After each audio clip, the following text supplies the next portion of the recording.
dia, hoje 9 de agosto, Dia dos Pais, a quem aproveitamos para cumprimentar e abraçar os pais buzanienses.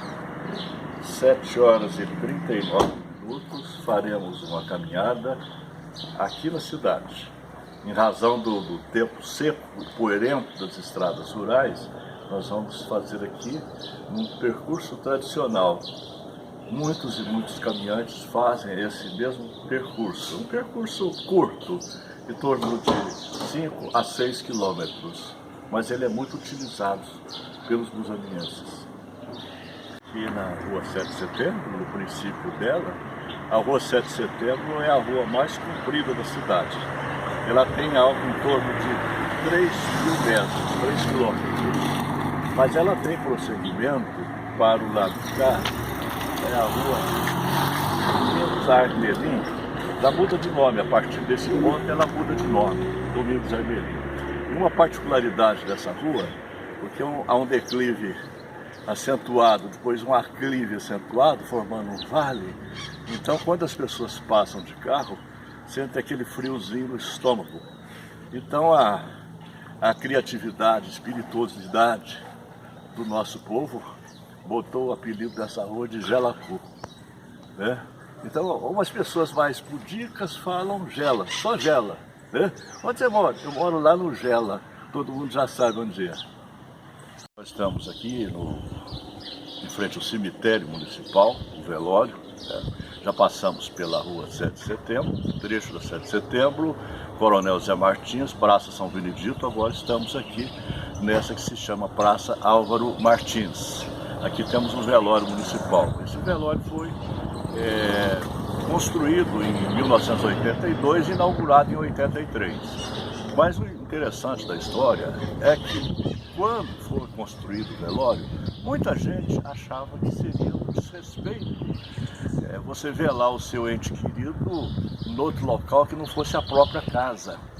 Então ficou interessante que demorou para ser de fato utilizado na prática o velório, porque as pessoas tinham um certo recato assim, com relação a utilizar, parecendo um certo desrespeito e tal, né? Demorou a acostumar a utilizar. Então lembramos muito daquela série do Dias Gomes, em que Odorico Paraguaçu constrói aquele cemitério, mas não havia nenhum morto para inaugurar o cemitério. Mas depois as pessoas foram percebendo que é muito mais interessante velar neste local ou no outro local, num velório, do que na própria casa, porque na casa havia vários problemas, as pessoas adentravam o interior dos lares, quer dizer, então tiravam a privacidade, havia casos até de furtos, né? Então havia um certo traumatismo das crianças ao ver aquela cena ali, e a casa ficava muitas vezes, aí as pessoas ficavam assim. Então hoje não se vela mais em casa, vela-se no velório. Então construiu-se aquele velório inicialmente, depois foi ampliado, houve uma outra construção de velório em razão do pouco espaço que esse inicial tinha. Estamos pela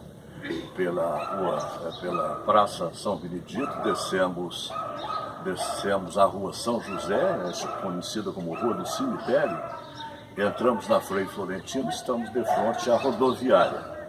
Essa rodoviária, principalmente os olhos da Santa Cruz, que é praticamente monopoliza aqui o transporte aqui da região. Os ônibus da aviação Santa Cruz servem aqui para nós para Poços de Caldas, Alfenas, Guaxupé, São Sebastião do Paraíso, Passos, o estado de São Paulo também, como Campinas, São Paulo.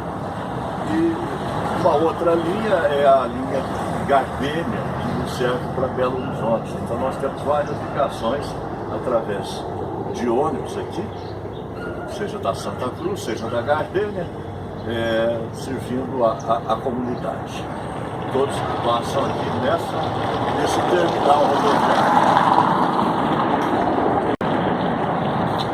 Saímos aqui na Frei Florentino, Avenida Frei Florentino. Aqui na Avenida Frei Florentino nós temos um exemplo de uma casa construída aí nos anos 20. Essa casa foi construída pelo meu bisavô, Carlos Anderson, que era um grande produtor de café, comerciante de café. Mas com a queda da Bolsa de Nova York em 1929, ele foi à falência. Ele tinha essa casa e tinha alguns armazéns aqui também, ladeirando a casa, dessa casa. Ela foi revitalizada, foi reformada pela família atualmente que é a proprietária, o senhor João Turca, que é o avô, o finado avô do Tuca de Oliveira.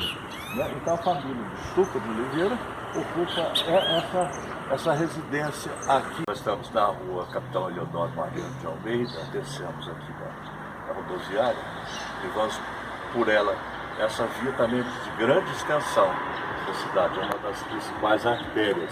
Por aqui passam os ônibus. Os ônibus passam pela 7 de setembro e depois retornam ali pela Eleodoro Mariano, cruzando a cidade assim de norte a sul. Essa rua já teve outras denominações no passado.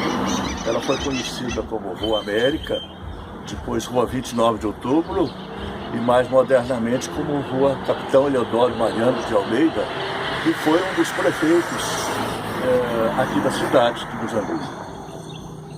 Chegamos à Rua Eleodoro Mariano, depois entramos pela Rua Tenente Bueno. Agora, na confluência da Tenente Bueno com a Raul Soares, que é a rua que desce, e a Rua Aparecida, nós temos essa linda igrejinha, a igrejinha Nossa Senhora Aparecida, que foi tomada pelo patrimônio histórico municipal. Essa igrejinha é de uma arquitetura extraordinária, como vocês podem ver. Ela foi recentemente restaurada, inclusive na parte interna, piso, mantivemos os mesmos pisos, arquitetura. E essa região aqui é chamada Alto da Aparecida em razão exatamente dessa igrejinha, que é bastante frequentada pelos devotos católicos que habitam essa região. Né? Então vale a pena conhecer esse patrimônio artístico, arquitetônico e histórico do município.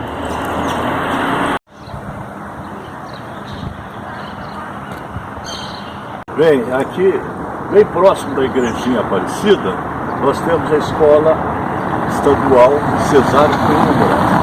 É uma escola tradicionalíssima. Ela é datada do princípio do século XX, do princípio de 1902, 1904. Vocês veem a estrutura também, é também um outro edifício tombado pela municipalidade. Vocês veem o aspecto arquitetônico da escola. Essa escola serve até a 8ª série, a comunidade, sobretudo dessa região aqui do Alto da Aparecida. É uma escola muito tradicional, uma escola que tem uma arquitetura muito bonita, né? E nós temos esse educandário também, bastante representativo, icônico aqui da municipalidade. Bem próximo da escola estadual está o Paço Municipal, é a Prefeitura de Muzambique. Anteriormente, esse prédio, que também é um prédio bonito, tombado pela municipalidade, esse prédio funcionava aqui a cadeia e o fórum. Na sobreloja funcionava o fórum, o cartório, e embaixo era a cadeia. E como era promíscuo, você tem aqui você tem a escola muito próximo da cadeia, ficou uma coisa assim bastante promíscua, ruim. E aí a cadeia foi construída em outro local. Em boa hora, o prefeito Zé Baldo conseguiu de volta esse próprio para a municipalidade, e aqui foi reformado, foi construído o Paço Municipal. Então nesse prédio, e, aliás, é um prédio bem da época também da Escola Cesário Coimbra. Esses edifícios foram construídos mais ou menos na mesma época. E parece-me que era um modelo padrão do Estado, porque eu já vi em várias localidades prédios exatamente iguais a este, né? De toda forma foi restaurado, foi recuperado, então é um edifício onde funciona atualmente alguns órgãos da municipalidade. Na Praça dos Andrades, quer dizer, tinha o nome de Praça dos Andrades, atualmente é Praça Pedro Alcântara de Magalhães. Vocês veem que nós temos um chafariz, nesse momento está parado em razão da pandemia, mas ele funciona, ejeta água e as crianças adoram de brincar em torno aqui desse chafariz. E aqui as pessoas costumam fazer caminhada também em torno da praça, e esse circuito tem 458 metros. Eu costumava também fazer essa caminhada. Parei em razão da pandemia. Eu prefiro atualmente fazer caminhada lá no Parque da Colina, que é o lugar menos habitado. Mas então 12, 13 voltas aqui corresponde a uns 6 quilômetros, 1 hora de caminhada. E eu fazia isso diariamente. Muitas outras pessoas fazem isso no seu dia a dia, ou caminhando, ou correndo. Essa praça é uma praça muito bonita, que foi revitalizada, então é um ambiente muito propício, muito agradável, né, para essas práticas esportivas. Até tem uns equipamentos para prática de ginástica ao ar livre, ali próximo ao coreto.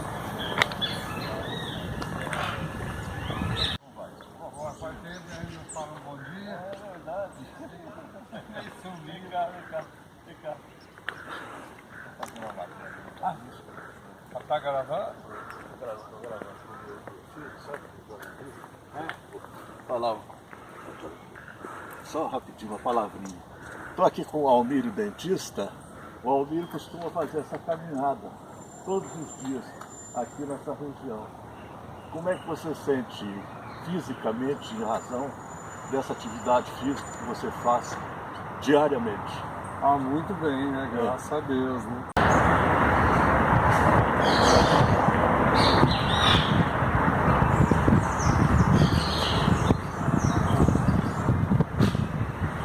Aqui nós temos o coreto municipal. Esse coreto é relativamente novo, tem uns 40 anos. Anterior a esse havia um outro coreto, e era um coreto dos anos 20, 1920, né? Havia uma caixa d'água embaixo, em cima era o coreto. Um coreto assim, bastante significativo na época. A arquitetura dele lembrava bem as construções dos anos 20. Entretanto, dizem as más línguas que o prefeito da época recebera um comunicado do Estado para fazer o tombamento de tal coreto, e que ele teria interpretado literalmente e colocou abaixo o monumento que aqui havia, né? Demoliu o coreto. Isso é que se fala a boca pequena. Não vou dizer que isso talvez seja uma piada, mas é o que anda correndo, corria por aí, pelo menos naquela época. Então, de toda forma, o coreto que havia era um coreto muito bonito. Mas nós temos esse aqui que resolve também, né? A banda, de vez em quando, a banda municipal, a banda Santa Cecília, de vez em quando se apresenta aqui e o pessoal se reúne aqui em torno desse coreto. Próximo ao coreto existe esse obelisco que foi construído em homenagem aos expedicionários que participaram da Segunda Grande Guerra, que foram para a Itália, os lusobienses que foram para a Itália. São esses aqui: Camilo Júlio Barbosa, Dilson Salomão, Diógenes Guilherme, Geraldo Figueiredo, João Felizardo Garcia, Romildo Martino, Walter de Oliveira. Essa homenagem foi feita em 1945, homenagem da LBA de Muzambinho.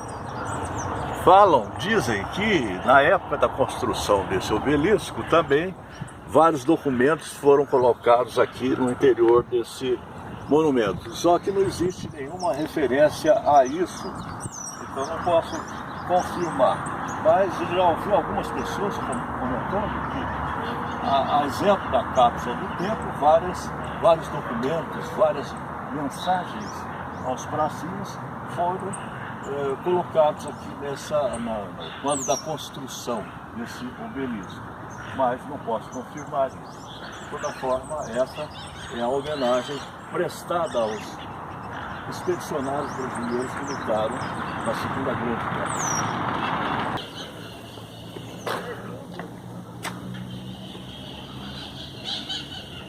Este local, nós estamos descendo a rua Salatiel de Almeida, depois de sairmos da Praça dos Andrades, descendo a rua Salatiel de Almeida, aqui nós temos um próprio, que é do Instituto Federal Muzambinho. Então, esse prédio anteriormente era um colégio de irmãs, freiras, né? E também o orfanato funcionava aqui. E ele foi recentemente adquirido pelo Instituto Federal de Muzambinho. Mas anteriormente era muito grande, pegava a rua de baixo, pegava onde está o Banco do Brasil ali no final. Então toda essa área pertencia à Irmandade que acabou vendendo então esse bloco para o Instituto Federal Muzambinho. Mas está funcionando aqui também um centro de atendimento ao Covid-19. Existe uma equipe médica atuando aqui com o propósito de tratar dos casos. Mas felizmente os casos aqui nos Muzambinho são raros. Nós tivemos, segundo informações, 31 casos, dos quais 28 foram recuperados. Existem apenas 3 em tratamento domiciliar. Então, felizmente, ainda esperamos que continue dessa maneira ou continue realmente esse problema seja logo debelado, não só no nosso município, como em todo o nosso país e todo mundo, né? Que afinal de contas é uma luta mundial e a vacina há de ser a grande salvação da lavoura, né?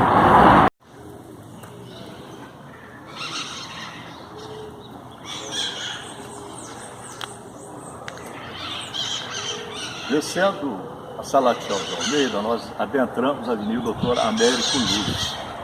E logo no início da Américo Luz, número 9, nós temos a Escola Estadual Professor Salatiel de Almeida. Essa escola foi fundada em 1902. Ela tem, portanto, 118 anos.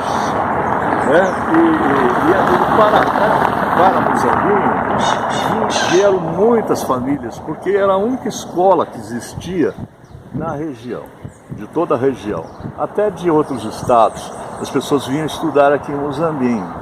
Né? Então, Muzambinho teve uma época foi chamada de Atenas Sul-Mineira, exatamente por causa da qualidade dessa escola. E todos foram grandes alunos, grandes professores, passaram por essa escola. Inclusive, nós tivemos a felicidade, a minha família teve a felicidade, meus 3 filhos estudaram aqui desde o ensino fundamental até o ensino médio, completaram todos o ensino médio. Eu trabalhei nessa escola durante muitos anos. Estudei aqui também, minha mulher estudou aqui, trabalhou aqui, até nos aposentarmos. Então nós devemos muito a essa escola, valorizamos demais essa escola. Hoje existem várias outras escolas particulares aqui na cidade, outras escolas que oferecem o ensino fundamental, o ensino médio, mas naquele tempo era só essa escola que tínhamos, né?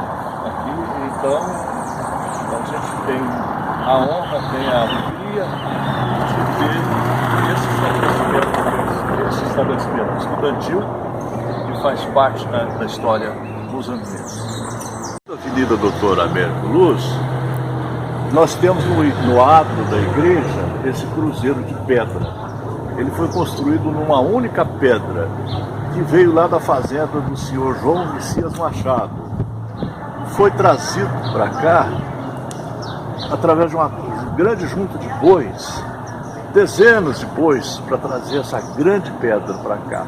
Então, uma única pedra feita pelo calceteiro Antônio José de Carvalho. Isso foi construído entre 26 de 1 de 36, 1936 a 12 de 12 de 37. Levou quase 2 anos para a construção dessa obra, desse monumento. E esse cruzeiro, inclusive, tem uma parte subterrânea. Aqui nós temos um alçapão, uma parte subterrânea, onde tem o sistema de fiação, porque ele é todo iluminado. Houve uma tentativa de recuperação desse processo de iluminação do cruzeiro, mas parece que não funcionou bem a contento. Então foi feita essa iluminação externa, mas é calceteiro português, artesão português, que fez inclusive a Praça da Estação, ali o Chapéu de Sol. Oportunamente nós vamos mostrar também esses monumentos, porque vale a pena a gente conhecer. Nós temos aqui a Igreja Matriz São José de Cruzeiro, que termina a Avenida Doutor Américo Luz. Nós temos a igreja. Essa igreja matriz é bastante antiga também, foi construída no ano de 1869. Né? Ela teve algumas modificações, porque eram 3 torres que havia. Hoje nós temos apenas 2 torres. Né? Então é uma construção assim, que remonta a mais de 100 anos. Mais de 100 anos, inclusive no centenário da igreja. Aliás, a igreja é anterior à fundação, à elevação de Muzambinho à condição de cidade. Então, porque Muzambinho foi elevado à condição de cidade em 1880. Então, na época, era uma freguesia, construiu-se essa grande igreja, esse grande monumento. Mas interessante que na época, no centenário, em 1969, quando se comemorava o centenário, fez-se aqui uma grande festa de barraquinhas, como é habitual haver aqui nessa região, no adro da igreja, e o locutor da festa, por exemplo, o locutor com todo entusiasmo, diz: até o próximo centenário. Isso aqui é ser otimista, né?